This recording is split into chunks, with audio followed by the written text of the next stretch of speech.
lawan arep ora seksa ya krara gugunten bareh mamutar kunto moksa candra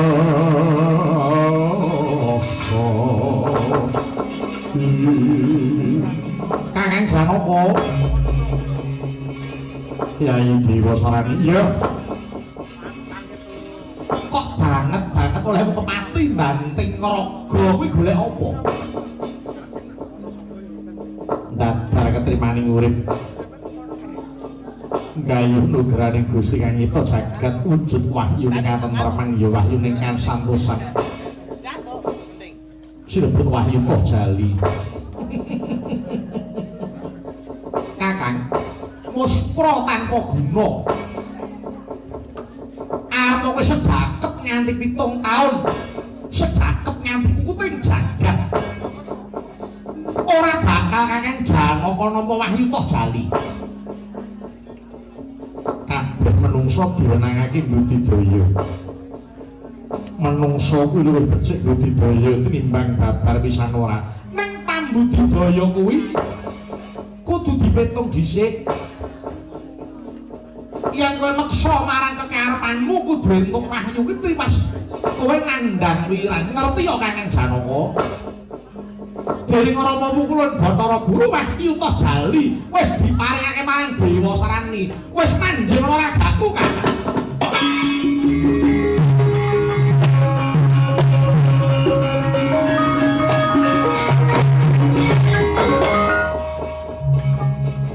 yen pancen wahyu toh jali wis mapan marang ngaragani Kyai Dewasarani ya wis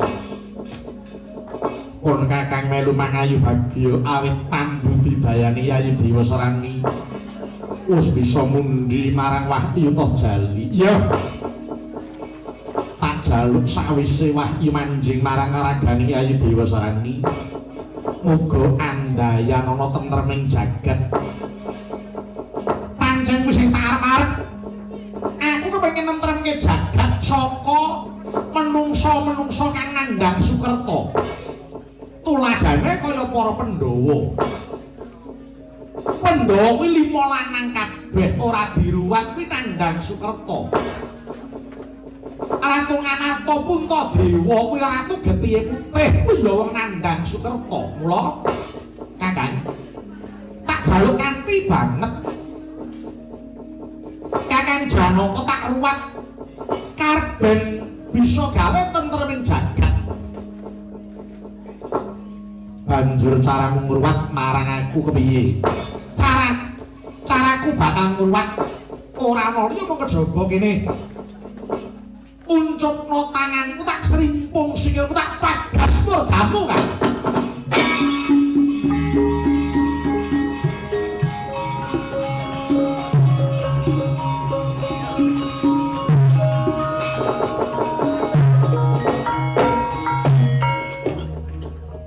ing ngatasé bubar nama wahyu ora gedhekke rasa syukur marang Gusti kang nyipta jagat kepara malah gawe dakdaning pasulayan Kyai Dewasarani aja kaya ngono tumindakmu kuwi ora becik dadine wedi ta kowe karaku wedi kondange lananging jagat kuwi mung ana nggon pocapaning lambene ora nganti tekan atine Peciat nyawang Dewasarani bocah buta cekel nih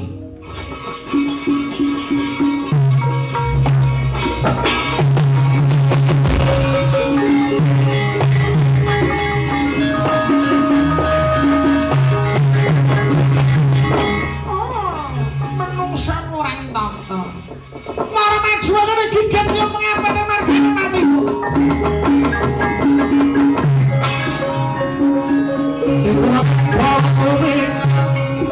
Wow,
Sarani.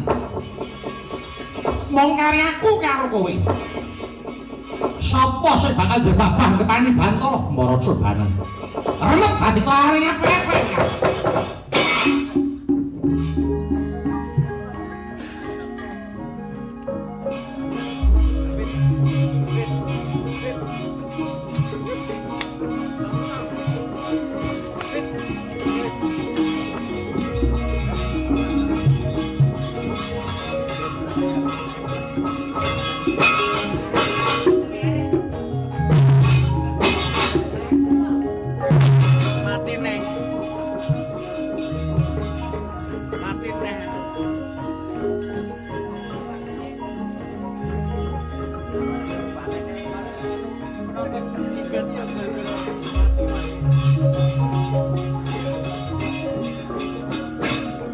Oh.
Waduh. Nadyan kula sampun kesinungan Wahyu Jali. Namung nyatanipun kula dereng saged ngasoraken Kakang Janaka, Ibu. Patobat. Wes aja cilik atimu. Pun Ibu bakane mbok jemparing tanakno ya nggih sedika Ibu.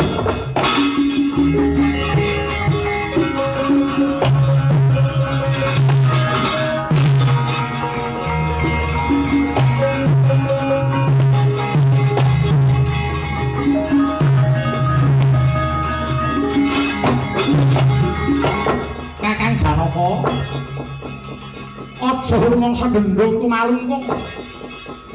Mara ki tampano jemparingku, Pak.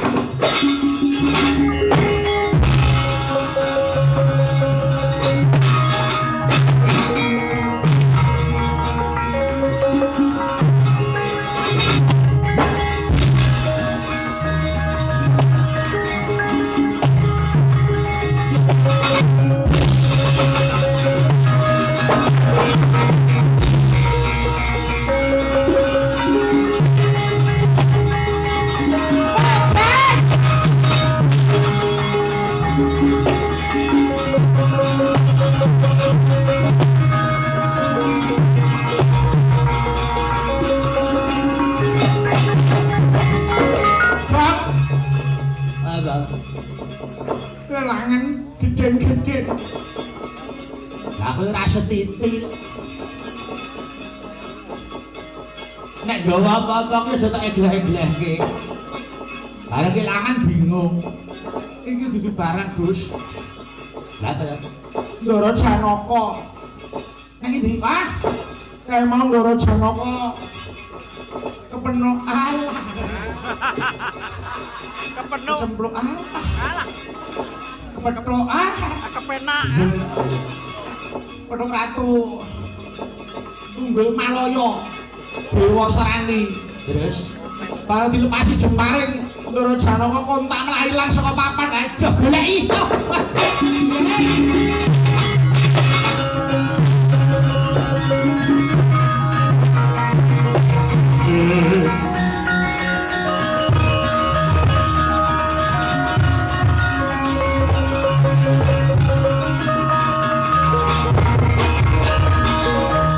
Dewa Serani wonten dawuh Ibu. Janaka wis ora bisa nyegat marang lakumu. Lan ora bisa mapaki marang pun ibu nggone mimba jembaring inggih. Aja mung mendhetake Pandhawa liyane paterana sendika ibu.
Terus senengane jarak.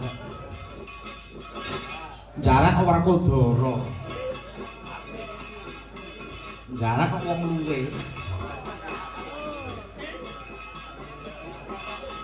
Ayo nangis. Jarak ora kodoro idiak. Cengelmu. Omong sing cekok.